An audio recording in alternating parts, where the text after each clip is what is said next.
Assalamualaikum warahmatullahi wabarakatuh. Waalaikumsalam warahmatullahi wabarakatuh. Innal hamdalillah nahmaduhu wa nasta'inuhu wa nastaghfiruh wa na'udzu billahi min shururi anfusina wa min sayyiati a'malina may yahdihillahu fala mudhillalah wa may yudlil fala hadiyalah. Asyhadu an la ilaha illallah wahdahu la syarikalah wa asyhadu anna Muhammadan abduhu wa rasuluh.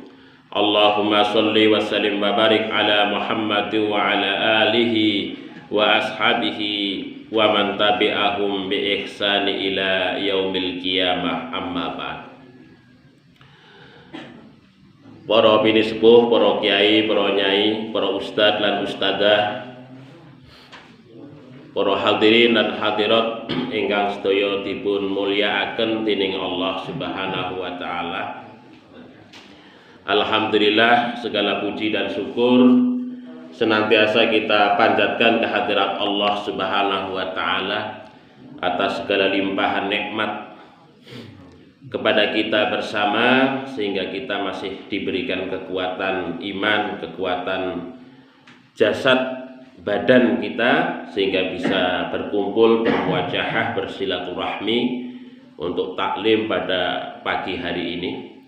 Kemudian sholawat serta salam mudah-mudahan tercurah kepada junjungan kita Nabi kita Muhammad Sallallahu Alaihi Wasallam. Mudah-mudahan juga kepada keluarganya, sahabatnya, dan juga seluruh umatnya, termasuk kita yang hadir pada kesempatan kali ini. Bapak Ibu yang dirahmati oleh Allah Subhanahu wa taala, kita melanjutkan kajian kita, yaitu tentang kebangkitan manusia dari alam kubur. Tapi ini mungkin yang terakhir untuk kita kaji, karena nanti untuk pertemuan yang berikutnya saya akan menyampaikan tentang fikih siam, ya. Karena kita akan menghadapi Ramadan. Nanti akan mungkin 3 pertemuan atau 4 pertemuan itu kita akan membahas, mengkaji tentang persoalan siam, tentang segala seluk-beluknya tentang masalah puasa. Bapak Ibu yang dirahmati oleh Allah Subhanahu wa taala, kalau kemarin kita sudah kaji tentang bagaimana keadaan alam kubur itu. Ketika manusia meninggal dunia, hidup di alam yang gelap, yang sempit, sebagai alam penantian, pembatas antara dunia dan akhirat. Kemudian setelah itu manusia akan dibangkitkan kembali oleh Allah Subhanahu wa taala di alam yang berbeda. Kita baca dahulu Bapak Ibu sekalian ayat ini, surat Al-Hajj ayat 5. A'udzu billahi minasy syaithanir rajim. A'udzu billahi minasy syaithanir rajim. Bismillahirrahmanirrahim. Bismillahirrahmanirrahim. Ya ayyuhan nas,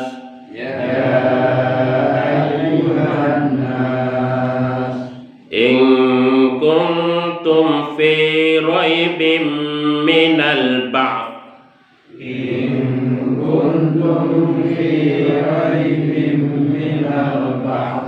fa inna khalaqnakum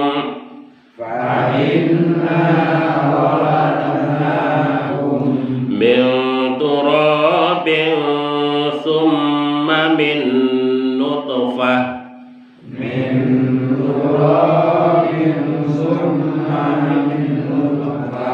thumma min alaqatin thumma min mudghah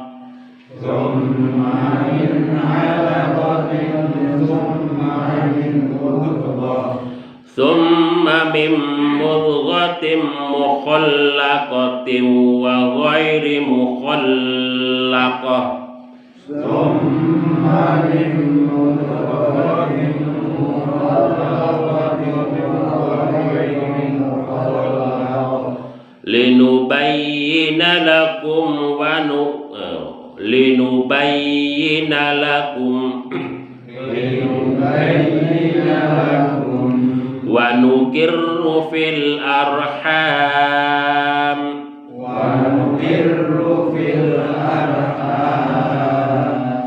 ma nasha'u ila ajalin musamma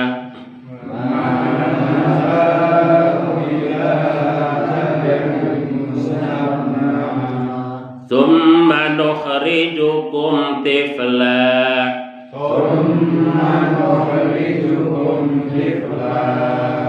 thumma litabalughu ashuddakum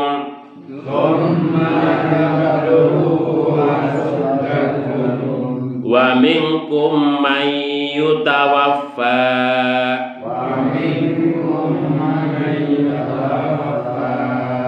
wa minkum man yuraddu ila ardalil umur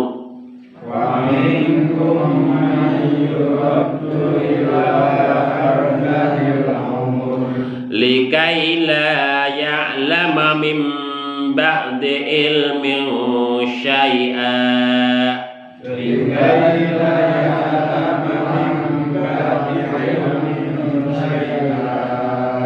wa taral arda hamidah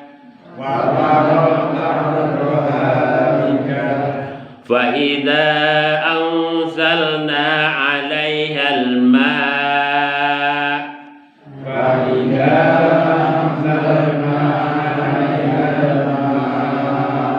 ihtazzat wa rabbat wa ambatat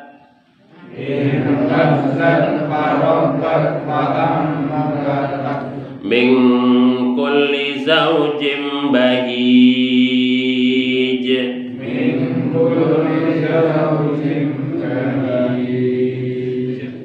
Bapak Ibu yang dirahmati oleh Allah, ini Allah Subhanahu wa taala ya berbicara terkait dengan Yaumul Ba'ts atau hari kebangkitan. Ini Allah Subhanahu wa taala menunjukkan terhadap orang-orang yang ragu terhadap keberadaan ataupun eksistensi tentang kebangkitan ya.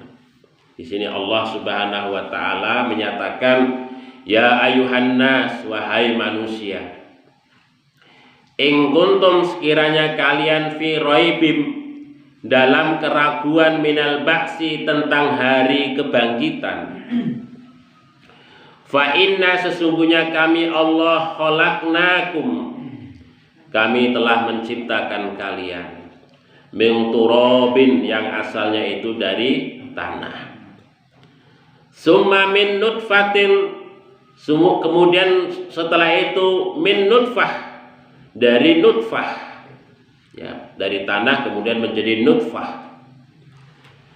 Kemudian setelah dari nutfah itu summa min alaqah, kemudian menjadi zigot.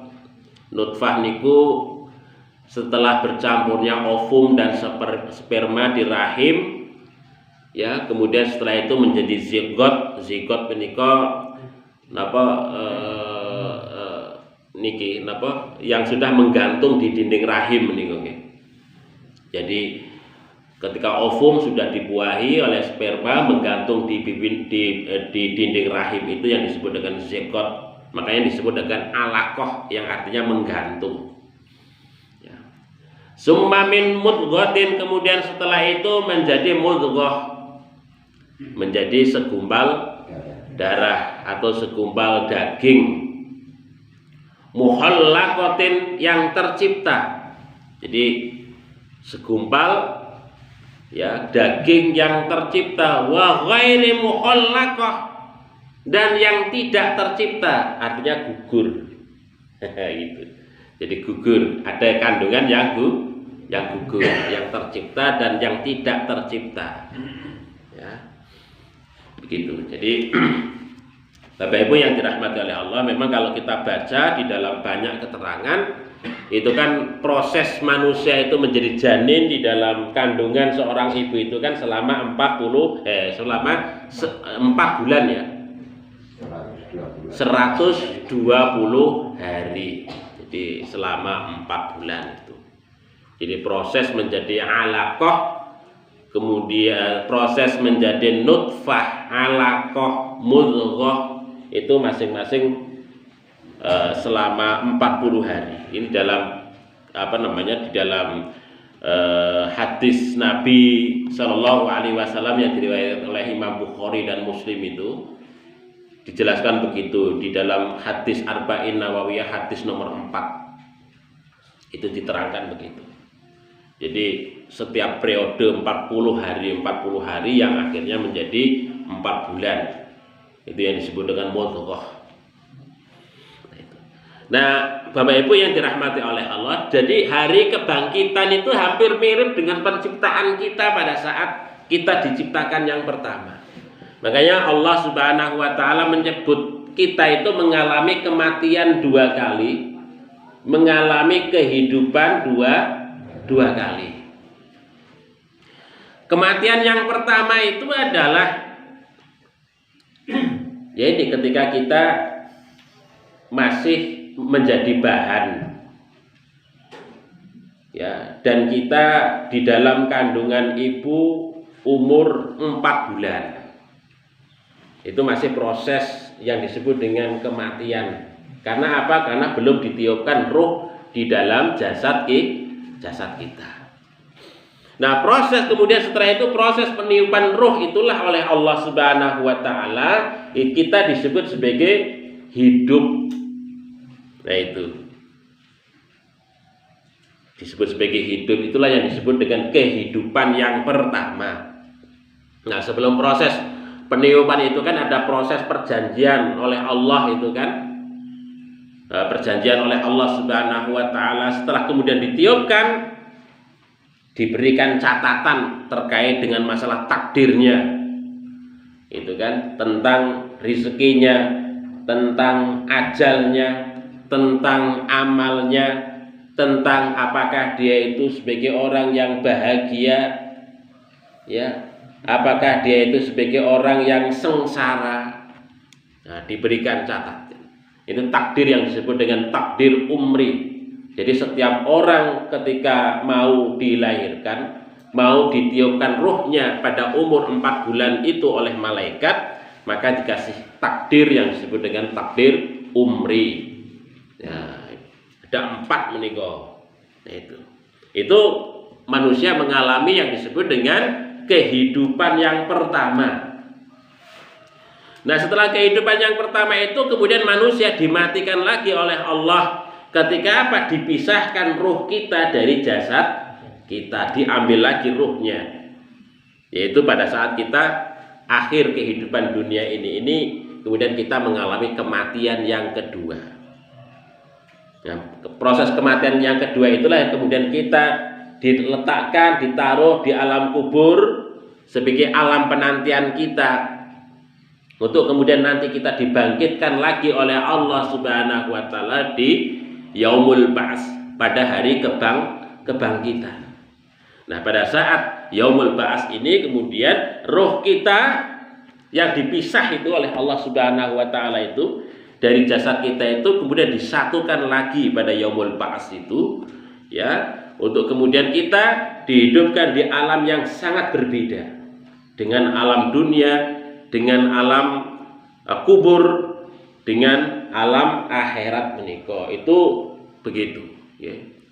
Nah, maka di sini Allah Subhanahu wa Ta'ala itu ketika menjawab keraguan manusia terkait dengan Yaumul Ba'ats itu, maka Allah Subhanahu wa Ta'ala itu membuat tamsil terkait dengan proses penciptaan pertama kali. Karena banyak manusia yang ragu, apa mungkin manusia itu setelah mati itu akan dibangkitkan ulang? Maka Allah Subhanahu wa Ta'ala di sini membuat tamsil, Ya, tamsil yaitu ketika Allah Subhanahu wa taala menciptakan untuk yang pertama kali, yaitu manusia seperti kita-kita ini. Maka kalau Allah Subhanahu wa taala mampu menciptakan yang pertama kali dari yang tidak ada menjadi ada, itu tentu Allah Subhanahu wa taala ketika yaumul ba'ats mampu untuk kemudian mengembalikan kita seperti semula. Nah, ini tamsilipun ngoten niku Bapak Ibu sekalian. Makanya di sini Allah Subhanahu wa taala menjelaskan, ya,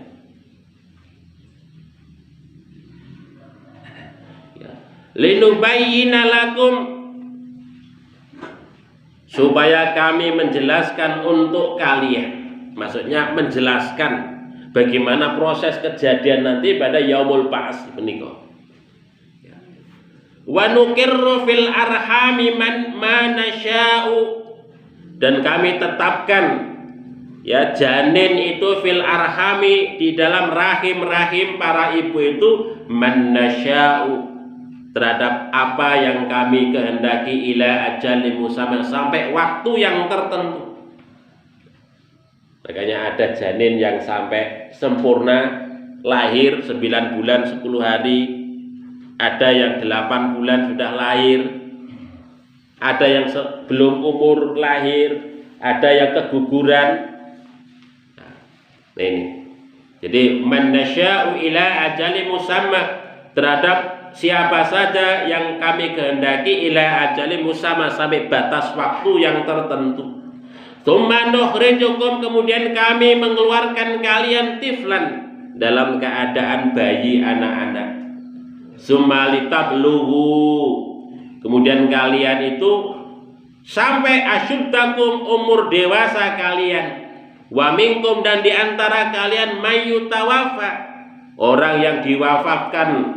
Wa minkum, ya, dan diantara kalian itu man ada yuraddu, dikembalikan ila ardalil umri, sampai umur pikun. Ardalil umur yang paling rendah. Karena apa? Karena pikun. Nah, itu yang disebut dengan ardalil umur, seperti anak bayi lagi itu. Ya, likaila, supaya apa? Ya'lama, mengetahui mim ba'di, likaila, supaya apa? Tidak mengetahui mim ba'di ilmin, setelah dia mengetahui syai'an, sesuatu. Ya, ketika orang itu sudah sudah lanjut usia menikah, kan Bapak Ibu sekalian, organ kita, terutama akal pikiran kita itu kan berkurang nih, ya, melemah. Yang pada awalnya kita itu mengetahui, apal, jadi lupa, satu persatu hilang dari ingatan kita itu, ya, satu persatu hilang, nah, dari ingatan kita itu. Begitu. Pada awalnya ngerti, kemudian menjadi tidak mengerti. Ya, kadang-kadang bahkan makan saja lupa.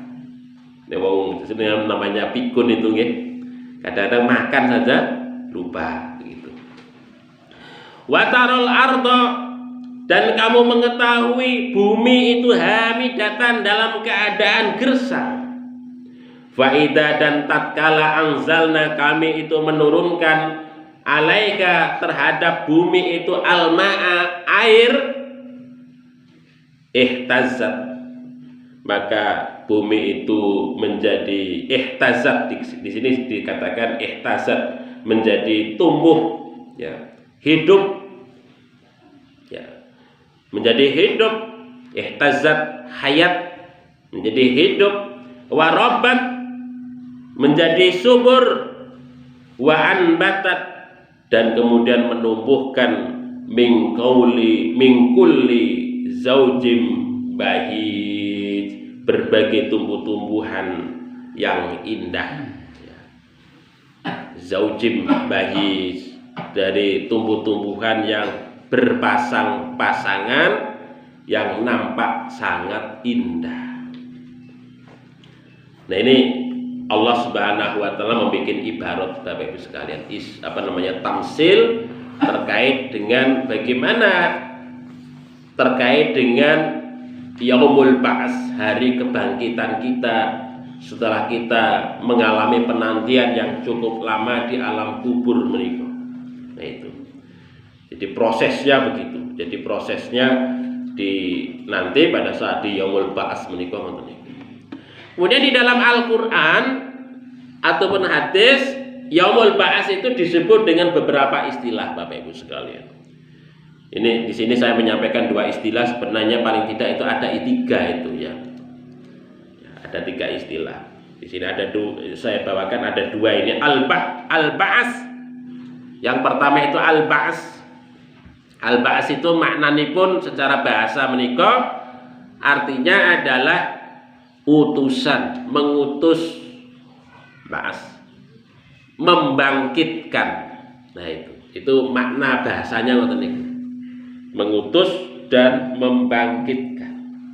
Nah, kemudian dua pengertian itu digunakan untuk menyebut keadaan yang berbeda. Kalau kita baca di dalam Al-Qur'an itu dua keadaan yang berbeda itu disebut dengan istilah ini, tapi dalam konteks yang berbeda, maknanya pun berbeda.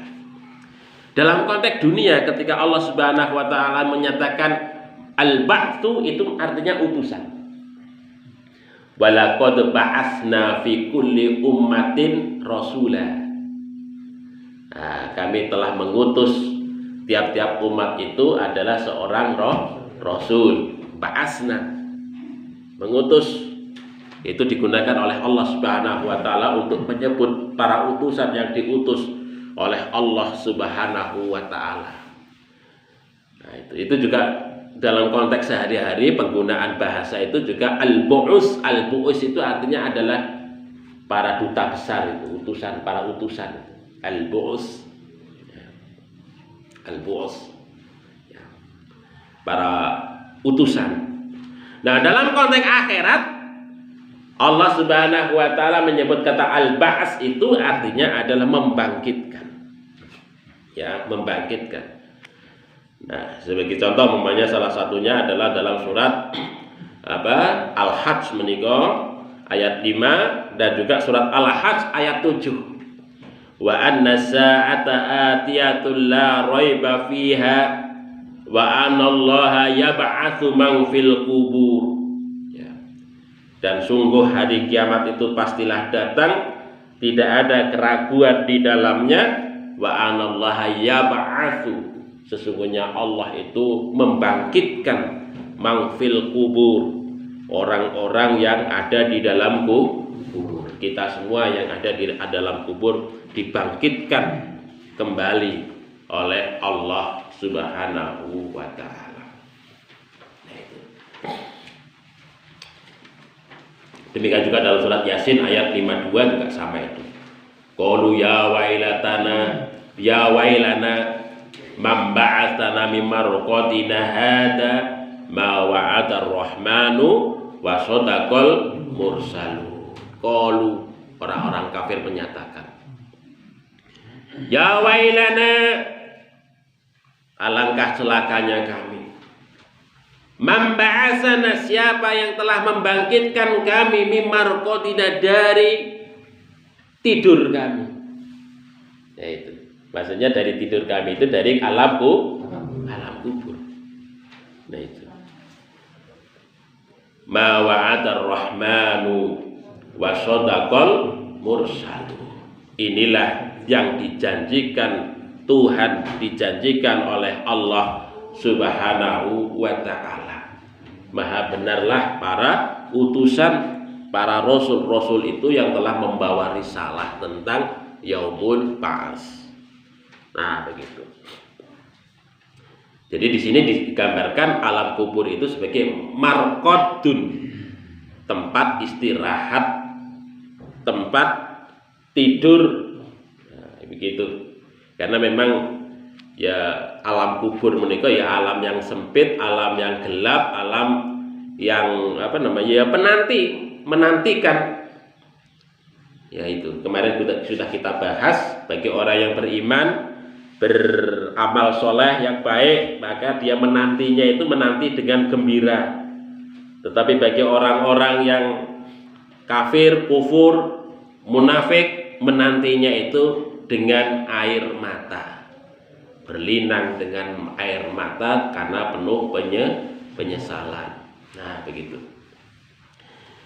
Nah, kemudian istilah yang kedua yang digunakan di dalam Al-Quran itu adalah an-nusyur.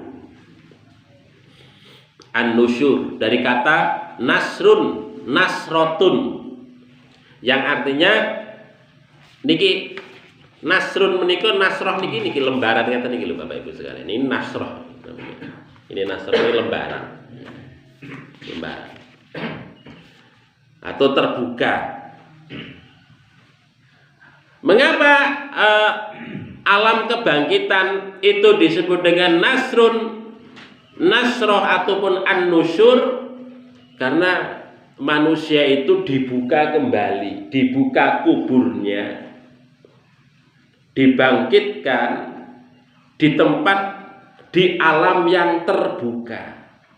Kalau kubur itu alam yang tertutup gelap niko.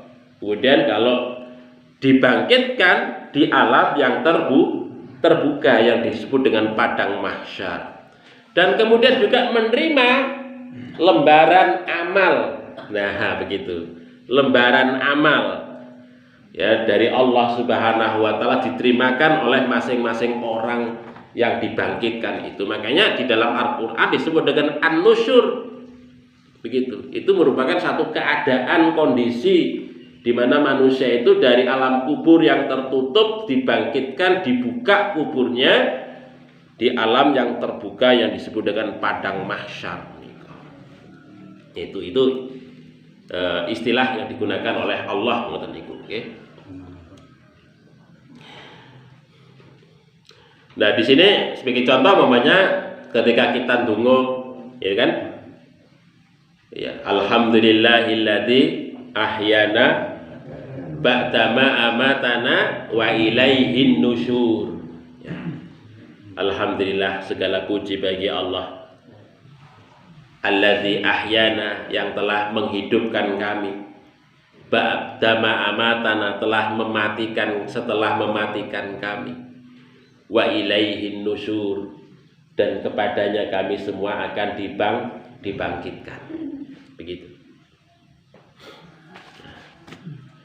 Jadi kita semua nanti akan dibangkitkan menuju Allah Subhanahu wa taala. Jadi Bapak Ibu sekalian, bahwa yang namanya yaumul ba'ats itu adalah proses mengembalikan ruh kita ke dalam jasad kita. Untuk kita dibangkitkan kembali seperti kita semula itu. Begitu. Seperti semula begitu. Bahkan di dalam salah satu ayat itu, di dalam salah satu hadis itu disebutkan menika bahwa bahwa kita itu dibangkitkan oleh Allah Subhanahu wa taala itu dari Bapak Ibu. Ketika di alam kubur itu kan semua anggota badan kita itu habis dimakan tanah gitu. Dalam hadis itu disebutkan kecuali satu tulang yang masih tetap ada. Tapi saya enggak tahu apakah ini dalam pengertian hakiki ataukah majazi. Ada satu tulang yang disisakan oleh Allah Subhanahu wa taala menika. Ini di dalam hadis Sahih Bukhari menika disebutkan itu kan di sini Allah menyatakan Rasulullah menyatakan ila adban wahidan, kecuali satu tulang, wa huwa asbud danab asbud danab tulang ekor. Tulang ekor jenengan menika itu tetap ada, enggak dimakan tanah. Begitu.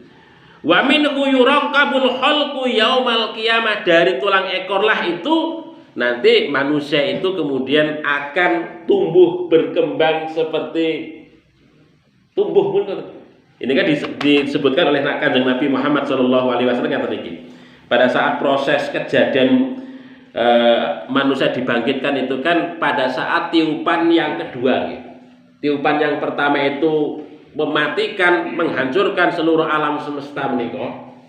Kemudian setelah itu disusul dengan tiupan yang kedua. Tiupan yang pertama setelah hancurnya alam semesta itu yang tidak tersisa itu jaraknya antara satu tiupan dengan tiupan yang kedua menika disebutkan jangka waktunya itu 40 waktu. Nah, tapi Kanjeng Nabi itu ketika ditanya oleh Abu Hurairah, apakah yang 40 itu arbauna yauman, apakah itu 40 hari? Rasulullah abai itu. Rasulullah enggak mau jawab. Saya enggan untuk menjawabnya. Arbauna syahron, apakah 40 bulan? Abai itu, kata Nabi. Saya enggan untuk menjawabnya. Kemudian arbauna sanatan, apakah 40 tahun? Aku enggan untuk menjawabnya. Itu menjadi rahasia. Jadi 40 waktu maksudnya hanya Allah yang tahu. Kanjeng Nabi saja tidak mau menjawab terkait dengan masalah itu. Kemudian Rasulullah Shallallahu Alaihi Wasallam bersabda, "Yunjilullahu minas samai ma'an." Setelah manusia itu mau dibangkitkan menika, tanah yang menjadi kuburan manusia itu, yunjilullahu minas samai ma'an. Allah menurunkan air dari langit. Allah menurunkan air dari langit. Fayang butuna kama yang butul baklu. Fayang butun, maka manusia itu tumbuh. Kama yang butul baklu, seperti tumbuhnya tetumbuhan. Muncul setelah disiram air dari langit menika, Allah merintahkan untuk turun hujan dari langit menika, manusia itu tumbuh dari kuburnya. Muncul dari kuburnya sendiri. Nah, seperti jamur ya. Laisa minal insani syai'un, manusia itu tidak tersisa sedikit pun illa yablas, semuanya itu akan musnah. Jasad manusia itu musnah itu ya ketika dikuburkan. Ila adban wahidan, kecuali hanya satu tulang. Wa huwa ajbud dan zanab, yaitu tulang ekor. Saya membaca keterangan di dalam syarahnya Imam An-Nawawi. Ya, syarahnya Imam An-Nawawi itu adalah disebut dengan tulang ekor. Tulang ekor. Wa minhu yurakkabul khalqu yaumal qiyamah. Dari situlah, dari tulang ekorlah manusia itu nanti akan tersusun sedikit kemudian menjadi rupa manusia yang sebagaimana dilahirkan pada saat di dunia. Nah, itu prosesnya ngoten niku Bapak Ibu sekalian. Ya. Itu pada saat kebangkitan begitu, ya. Itu. Terus ya itu kondisi keadaan kita Bapak Ibu sekalian begitu. Ya, proses hidup yang akan kita jalani, yang akan kita lalui begitu. Dan Kanjeng Nabi Muhammad Shallallahu Alaihi Wasallam menyatakan bahwa manusia yang pertama akan dibangkitkan oleh Allah Subhanahu Wa Taala itu adalah beliau Kanjeng Nabi Muhammad Shallallahu Alaihi Wasallam. Jadi Kanjeng Nabi Muhammad menika adalah manusia yang pertama yang akan dibangkitkan oleh Allah. Karena apa? Karena Kanjeng Nabi Muhammad itu adalah penghulunya umat manusia, dan Kanjeng Nabi Muhammad akan menjadi saksi setiap kebangkitan manusia yang ada di Yaumul Ba'ats pada saat di Mahsyar, akan menyaksikan satu persatu, akan melihat umatnya satu persatu. Ya, makanya Kanjeng Nabi Muhammad Shallallahu Alaihi Wasallam itu dibangkitkan untuk yang pertama kali. Nanti siapa yang akan dikenali oleh Kanjeng Nabi Muhammad sebagai umatnya dan seterusnya itu. Nah itu. Nah di sini Kanjeng Nabi Muhammad menyatakan, ana sayyidu waladi Adam. Aku adalah penghulu umat manusia, anaknya putra Adam. Penghulunya para keturunan Adam.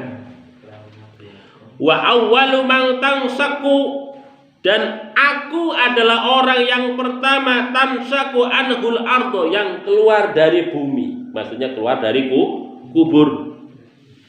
Wa awwalu syafi'in, dan aku adalah orang yang pertama yang memberikan syafaat, memberikan pertolongan kepada kita, ya.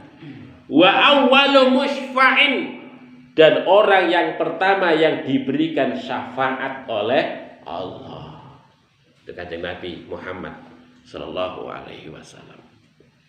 Maka ini keutamaan Kanjeng Nabi Muhammad, Bapak Ibu sekalian. Makanya kita banyak sholawat kepada beliau, itu kita mendoakan Kanjeng Nabi. Itu salah satu manfaat yang kita peroleh itu adalah kita mendapatkan syafaat dari beliau. Rajin-rajin membaca sholawat. Allahumma sholli ala Muhammad wa ali Muhammad kama shollaita ala Ibrahim wa ali Ibrahim wa barik ala Muhammad wa ali Muhammad kama barakta ala Ibrahim wa ali Ibrahim innaka Hamidum Majid. Kemudian yang pertama, Bapak Ibu sekalian, jadi manusia semuanya, apakah kafir, mukmin, fasik, munafik, itu dibangkitkan oleh Allah Subhanahu wa taala dalam keadaan telanjang, tanpa alas kaki, dan tidak bersunat. Ini diterangkan dalam hadis Siti Aisyah, ya, Sayyidah Aisyah, dan hadis Ibnu Abbas radhiyallahu anhum, dan banyak sahabat lagi. Ada juga saya baca hadisnya Ibnu Mas'ud juga sama. Ya, selain Ibnu Abbas, Ibnu Mas'ud, Sayyidah Aisyah menerangkan tentang bagaimana kebangkitan kita nanti, keadaan dan kondisi kita itu, yaitu tuhsyaruna huffah. Kalian, kita semua itu akan dibangkitkan dalam keadaan huffah. Huffat menika tanpa alas kaki, telanjang tanpa alas kaki. Urrah tanpa pakaian. Urrah tanpa pakaian. Kemudian hurlan menika boten sunat, dalam keadaan tidak bersunat. Ya begitu. Jadi seperti kejadian awal sebelum kita balik menika. Ya.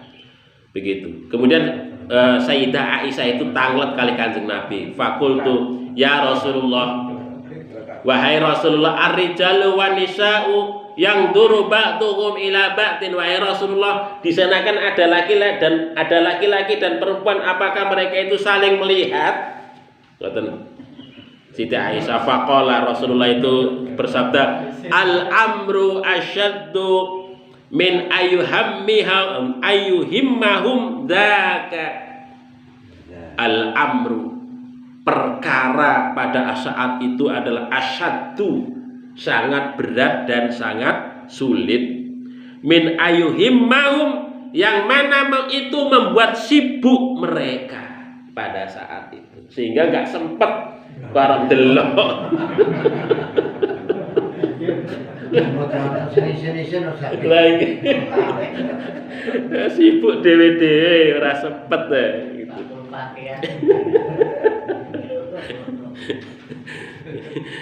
Bapak Ibu ya dirahmati oleh Allah. Jadi nggak kita bayangkan kalau di pantai gitu. Di pantai orang pada telanjang mungkin kita bisa lihat gitu ya. Tapi ini di oro-oro mahsyar, di mahsyar itu. Jadi kita tidak sempat untuk berpikir sampai kemudian melihat sesuatu, karena masing-masing kita adalah sibuk dengan urusannya sendiri-sendiri. Ya, itu keadaannya semuanya begitu. Hanya saja memang walaupun telanjang, walaupun begitu itu karena masing-masing membawa amalnya sendiri-sendiri, maka pola manusia juga sendiri-sendiri. Ya, sebagai contoh umpamanya orang kafir itu. Orang kafir itu berjalan dengan mukanya, kakinya di atas, Kalau ning donya kan dadi tontonan malah nggih buah atraksi. Wah, enak atraksi. Iya kan? Jadi tontonan.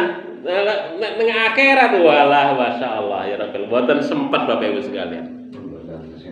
Mboten nonton. Sibuk sendiri-sendiri gitu. Nah, kondisinya begitu karena apa? Karena orang-orang kafir pada saat hidup di dunia nggak mau sujud kepada Allah. Ini keterangannya Ibnu Hajar Al-Asqalani ketika mensyarah hadis ini, dia menyatakan keadaan orang-orang kafir begitu dibegitukan oleh Allah Subhanahu wa taala karena pada saat hidup di dunia nggak mau sujud kepada Allah. Maka pada saat di akhirat dipaksa untuk sujud kepada Allah Subhanahu wa taala, mukanya dibikin jalan, dibikin untuk jalan, dan itu menunjukkan kehinaan, kerendahan di sisi Allah Subhanahu wa taala. Ya kalau ibaratnya emangnya lo kalau di dunia itu memang semau lo, ibaratnya semau terserah Anda lah begitu. Tetapi pada saat di akhirat saya akan memaksa Anda. Ya, sebagai bentuk kehinaan ya bagi orang-orang kafir itu. Begitu. Terus orang-orang kafir dipaksa begitu berjalan dengan mukanya ya ketika menghadap di hadapan Allah Subhanahu wa taala. Nah, ini ada seorang laki-laki yang diriwayatkan oleh Anas bin Malik menika tanglet kalih Kanjeng Nabi ini. Anna rajulan, ada seorang laki-laki qala yang bertanya, "Ya Nabi Allah, wahai Kanjeng Nabi, kaifa yuksarul kafiru ala wajhi?" Loh, bagaimana orang-orang kafir itu pada sehari kebangkitan itu kok berjalan dengan mukanya itu kok bisa wahai Nabi? Maka Kanjeng Nabi itu menjawab qala, "Alaisa alladzi amsyahu ala rizlaini fid dunya?" Bukankah zat yang memberikan jalan kepada Anda, kepada orang, kepada manusia dengan kedua kakinya itu di dunia itu qadirun, juga mampu untuk kemudian dia itu menjalankan orang dengan wajahnya pada saat di hari kiamat. Ini Kanjeng Nabi juga menjawabnya dengan tamsil. Pinter tenan iki Kanjeng Nabi. Jadi bukankah Allah itu ketika menjalankan kita dengan kedua kaki kita di dunia tentu juga mampu menjalankan manusia dengan mukanya ketika di hari kiamat. Itu menunjukkan kuasa Allah Subhanahu wa taala. Nggih, ngoten niku nggih Bapak Ibu sekalian. Naudzubillah, tsumma naudzubillah ya. Kemudian para syuhada. Para syuhada menika adalah orang-orang yang mati syahid. Ya, ini orang-orang yang mati syahid, orang yang mati di medan perang karena berjuang membela agama Allah Subhanahu wa taala. Dibangkitkan dalam keadaan wangi semerbak. Wangi semerbak itu bau darah yang keluar dari tubuhnya itu menjadi minyak wangi pada saat di yaumul qiyamah menika. Ini disebutkan ini ya, dalam hadisnya Abu Hurairah radhiyallahu anhu, kullu kalmin, setiap luka, yuklamuhul muslimu, yang dialami oleh setiap muslim, fi sabilillah, karena dia berjuang di jalan Allah Subhanahu wa taala. Summa takunu, kemudian setiap luka itu takunu menjadi yaumal qiyamati, pada hari kiamat itu kahayatiha, seperti kondisi dia luka pada saat di dunia itu. Idza ta'unat, ketika kena luka itu, kena pedang, kena macam-macam itu. Jadi dibangkitkan dalam keadaan yang begitu. Tafajjarat daman, keluar darah.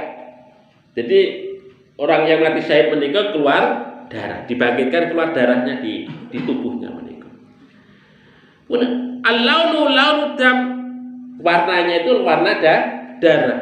Tetapi wal alfu arful miski, tetapi harumnya menikah seperti harum minyak kasturi.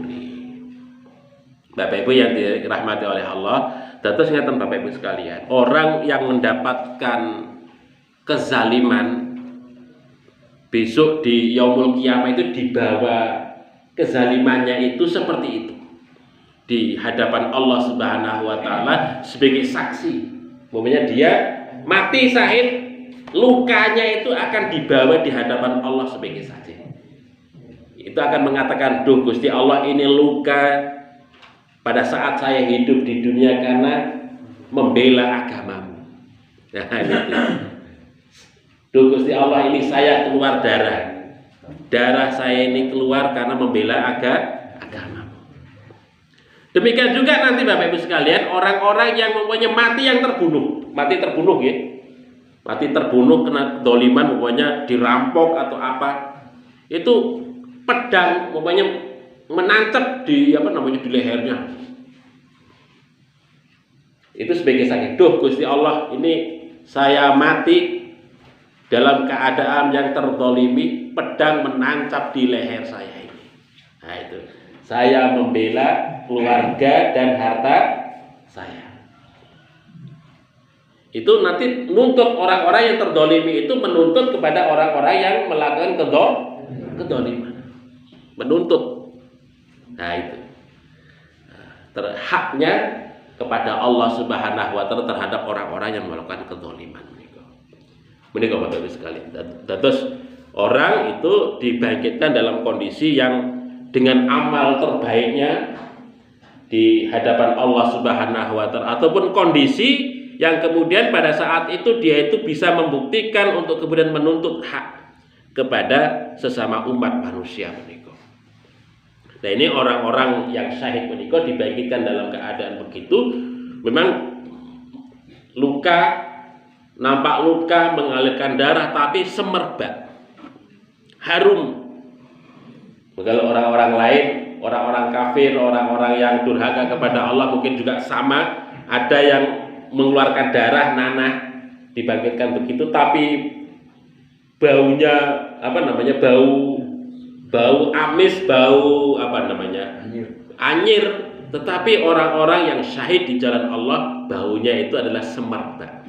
Semerbaknya itu wangi, ya, seperti minyak kasturi menikah.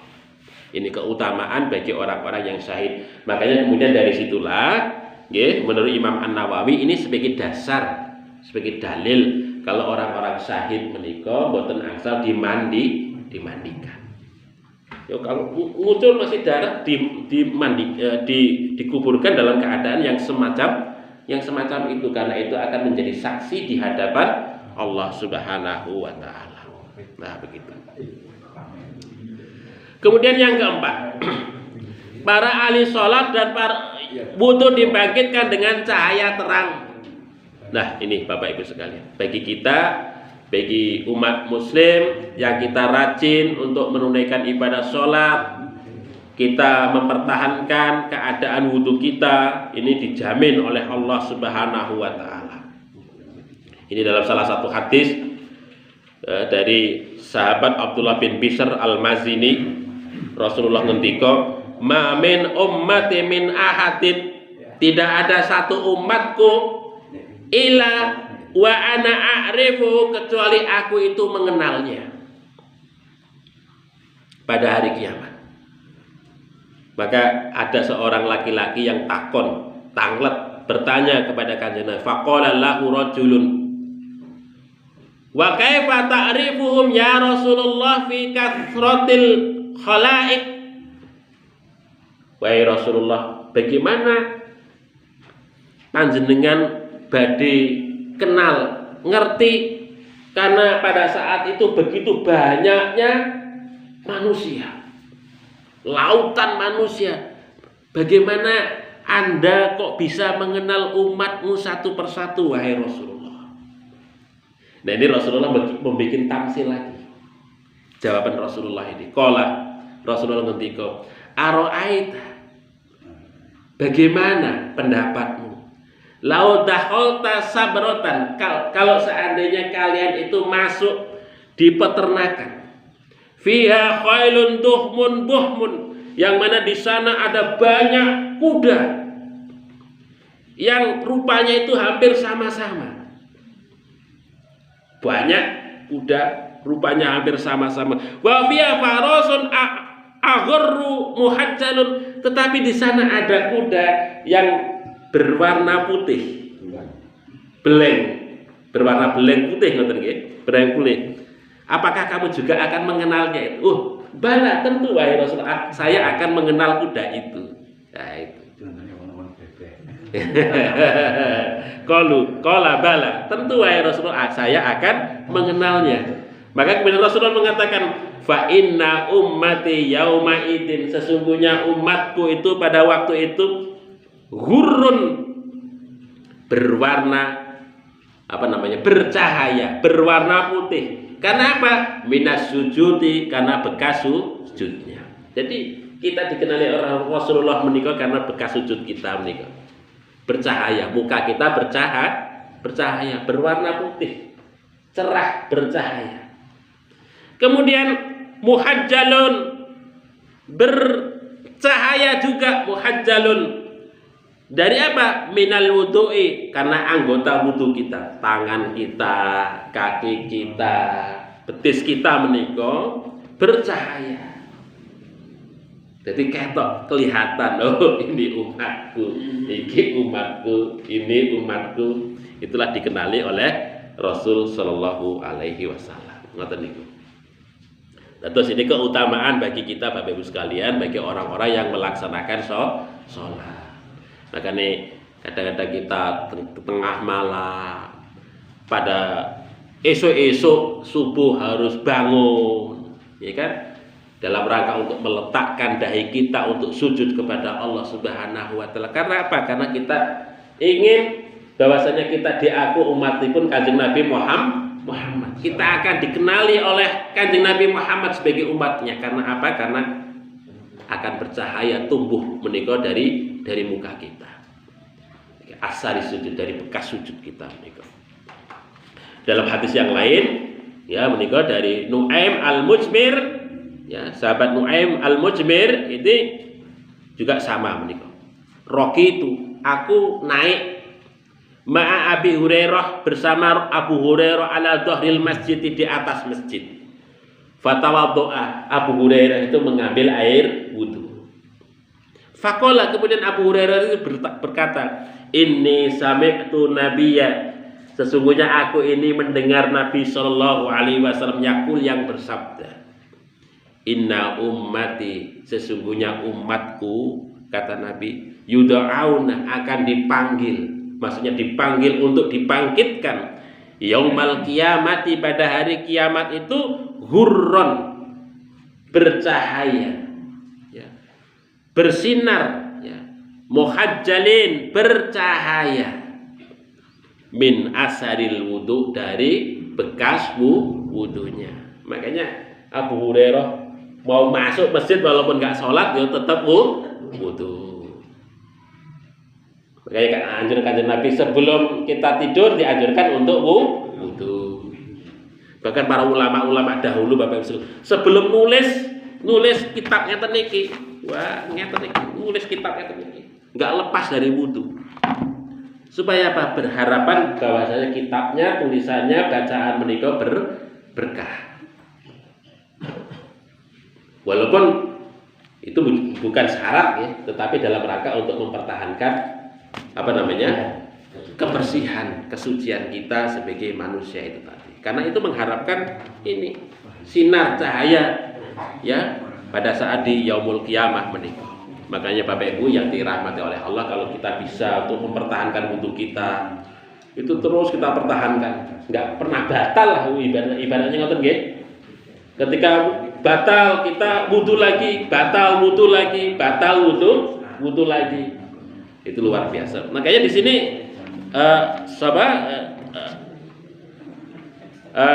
Kanjeng Nabi itu mengatakan famanistato'a, barang siapa yang bisa minkum di antara kalian ayutilah untuk mempertahankan, memperpanjang ghurratahu, cahayanya itu, falyaf'al, maka lakukan.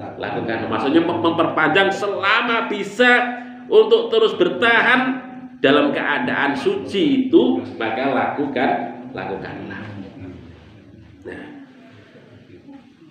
makanya ya rada abot Bapak Ibu sekalian ngaten niki, tapi kalau kita lakukan dengan kebiasaan insya Allah nggih saged. Ya minimal sebelum tidur kita masih dalam keadaan punya wudu. Gitu. Ingat betul Bapak Ibu sekalian, sebelum bobo saya masih punya wudu ataukah belum?